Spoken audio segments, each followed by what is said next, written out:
Catherine, elle vous demande ce que vous pensez de l'intervention de Jean-Luc Mélenchon concernant la langue française. Je cite, « La langue française n'appartient plus à la France ni aux Français depuis fort longtemps puisque 29 nations l'ont comme langue officielle. » Deuxièmement, elle a emprunté de tous côtés. Troisièmement, pourquoi ne pas la rebaptiser? Oui, ah bah ça c'est une mélenchonnerie, si vous voulez. J'ai pas beaucoup envie c'est grotesque. Voilà. En fait, ça prouve quoi? Ça prouve que Mélenchon c'est un faux dur. Hein. En fait, c'est un genre du système. Hein. Je suis désolé de le dire tel que je le pense, parce que moi j'attends de Mélenchon qu'il dise aux Français il ne pourra y avoir aucun changement tant que nous serons dans l'Union européenne, dans l'euro, dans l'OTAN et dans la CEDH. Et ça, Mélenchon ne le fera jamais. Donc tous les gens qui croient voter, d'ailleurs il suffit de voir ce que les gens qui ont voté pour Manon Aubry au Parlement européen. Ça change quoi? Rien. Nada. Vous avez vu Manon Aubry qui a sauté au cou de von der Leyen. Donc Mélenchon trouve tous les 4 matins un truc pour se faire mousser, pour se faire avoir. Voilà. D'abord, il a pris des positions qui lui sont énormément reprochées d'ailleurs par une grande partie de la population sur les questions vis-à-vis de l'immigration, etc. Des populations qui sont jugées comme extrémistes. Il a eu des propos qui ont été jugés, lui et ses proches, comme étant antisémites, ce qui ne plaît pas quand même à une grande partie de la population. Il a eu raison. Je ne lui jette pas la pierre surtout parce qu'il faut reconnaître à LFI d'avoir eu le courage quand même de dénoncer les exactions qui se passent à Gaza. Bon. Et de ne pas, c'est un des très rares partis politiques français à ne pas suivre la politique Netanyahou aveuglément. Voilà. Mais nous, à l'UPR, nous, on n'est ni à l'extrême gauche, ni à l'extrême droite. On n'est ni dans la roue de Netanyahou, ni dans la roue de, je ne sais pas, du Hamas. Nous, on est dans la roue de la France, on défend la position gaullienne sur l'ensemble de ces sujets, et je ne vois pas beaucoup de partis politiques qui aient la même droiture, la même politique, la même constance que nous, le même équilibre, la même justice entre les partis. Voilà. Et donc, j'insiste là-dessus, en matière internationale, excusez-moi de le dire, je pense que les positions de l'UPR depuis 18 ans, je le dis comme je le pense, sont impeccables. Voilà. C'est exactement ce qu'aurait fait De Gaulle en toutes circonstances. Alors maintenant, Mélenchon, il sort ce truc d'un chapeau. Alors il veut pas que ça s'appelle la langue française. Alors il veut que ça s'appelle comment, en fait? Parce que c'est très beau de dire il faut changer de nom. Il veut que ça s'appelle comment? Il n'y a plus personne. Voilà. Et puis en plus de ça, c'est quand même... Enfin, c'est quoi? C'est une espèce d'enflure verbale. C'est quoi? C'est Monsieur Mélenchon qui va dans le monde entier. Il y a 8 milliards d'habitants sur Terre qui appellent le français. Donc Monsieur Mélenchon dit on va changer le nom. Mais c'est quoi ça? C'est pire que Trump qui a décidé de rebaptiser le golfe du Mexique le golfe de l'Amérique. C'est entré dans les mœurs dans 8 millions de cerveaux humains. Ça s'appelle le français de la même façon que l'anglais s'appelle l'anglais, le portugais, le russe, le japonais, et le chinois. Voilà, c'est aussi simple que ça. Parce que ce qu'il dit sur la langue française, je suis bien au courant, effectivement, que la langue française est une langue d'ampleur mondiale. Bon.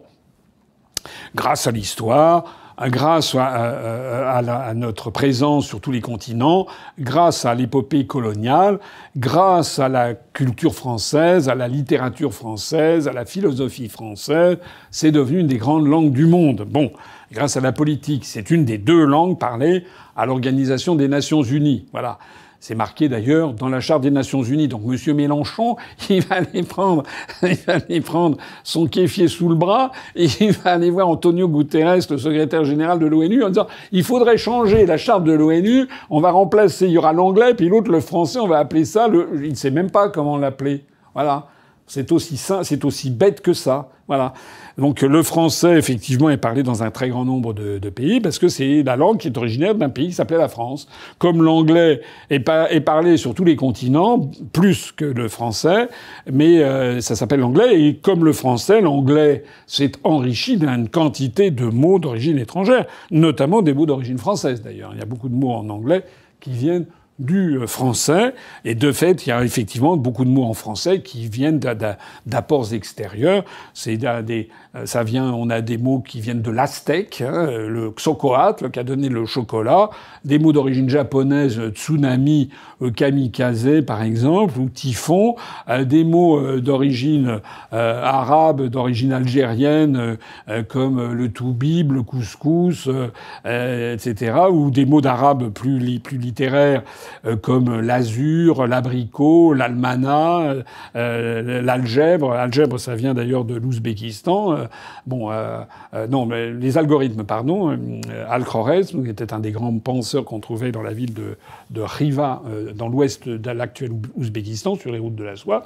Bien sûr, tout ça, ce sont des apports tout au long des siècles. De la même façon que le japonais a eu des apports aussi. Hein. En japonais, restaurant, ça se dit restaurant, ça vient du français, etc., etc.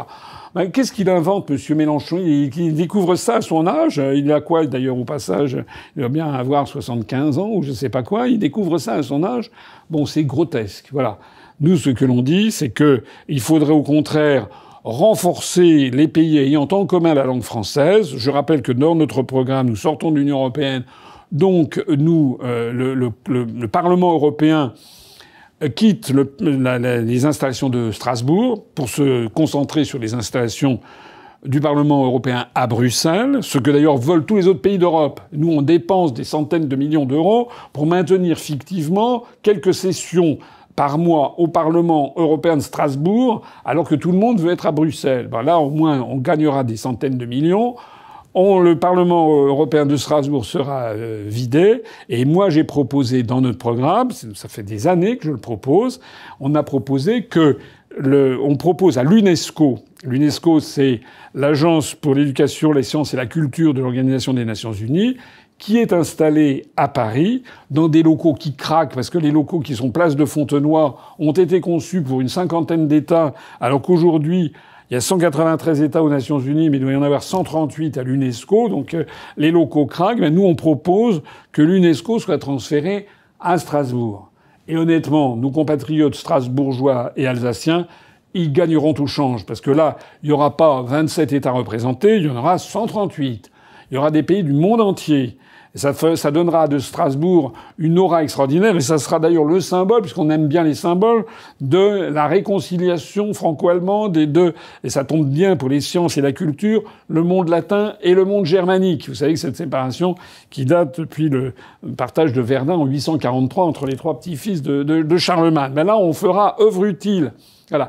Et au même moment, les locaux laissés vides par l'UNESCO, je l'ai proposé dans le programme de l'UPR, ça fait des années, on propose de transformer ça en une espèce de communauté des États de la francophonie, où l'on se réunit pour essayer de bâtir des positions communes en matière internationale. J'espère que la brouille qui s'est passée avec des pays comme le Mali, le Niger, le Tchad, le Burkina Faso, etc., maintenant, ils font leur expérience. Hein, ils s'adressent à d'autres pays du monde, à la Russie, à Wagner, à la Chine. Et puis peut-être que finalement, ils se diront qu'au bout du compte, la France, avec tous ses défauts, n'est peut-être pas quand même aussi mauvaise que ça. Et que si on change complètement les équipes dirigeantes en France et si on met au pouvoir à Paris une équipe qui soit une équipe qui veuille retrouver la France défenseuse,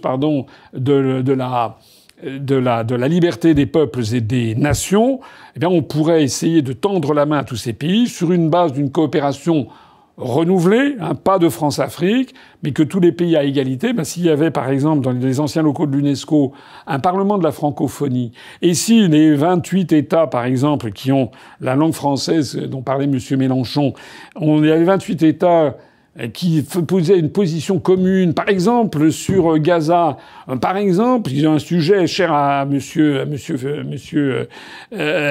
Mélenchon, par exemple sur le Moyen-Orient, par exemple sur l'Ukraine, par exemple sur les échanges Nord-Sud, par exemple sur le rôle du dollar, par exemple sur l'Organisation mondiale du commerce, par exemple sur les lois concernant le réchauffement climatique, etc. Si on pouvait avoir au niveau planétaire 28 États qui défendait une position héritée, parce qu'une langue formate quand même un peu la perception des choses, ben ça serait formidable.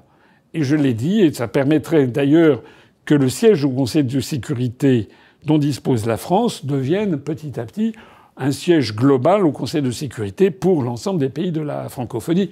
Ça me paraît être vraiment, vraiment la chose à faire. Mais l'idée qu'on va changer le nom de la langue française, c'est zéro, c'est nul.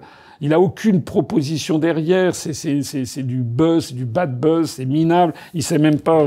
Il y a rien derrière. Non, non. Franchement, c'est de l'escroquerie politique ce genre de proposition.